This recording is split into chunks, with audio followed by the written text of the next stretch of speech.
তারেক রহমানের দেশে ফেরাটা সহজ হবে কিনা আপনি কি মনে করছেন এই বিষয়ে? এই ব্যাপারে ওনার তো দেশে ফেরার তো কোনো অসুবিধা নাই। উনি যেই কোনো সময় ইচ্ছা, উনি বাংলাদেশের নাগরিক, যেই কোনো সময় ইচ্ছা উনি দেশে ওনারা যেই সময় উনি নিজেরে যেই সময় উনি মনে করবেন উনি সেই সময় দেশে ফিরবেন।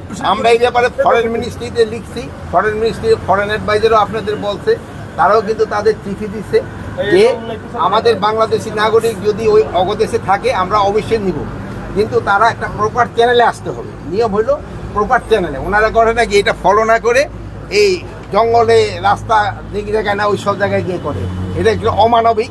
এই যেগুলো আমরা কিন্তু এটা শুধু আমাদের না, আমাদের যে অ্যাম্বাসেডার আছে, হাই কমিশনার আছে দিল্লি, তাকেও এটা বলা হয়েছে। এবং ফরেন অ্যাডভাইজার এই ব্যাপারে আগে যেই সব ইগুলি আছে তাদের সবার ক্ষেত্রে একটু টেস্ট করা হচ্ছে।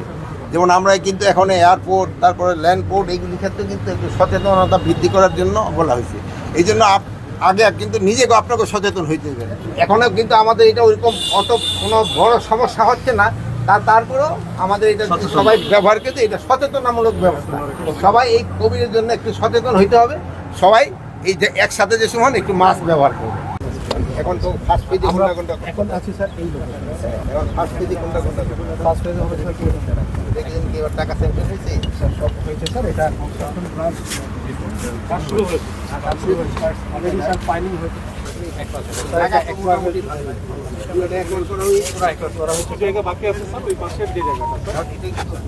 শ্রমিক লাইন, শ্রমিক ব্যারাক দুইটা এখন হবে স্যার, একটা পরে হবে স্যার।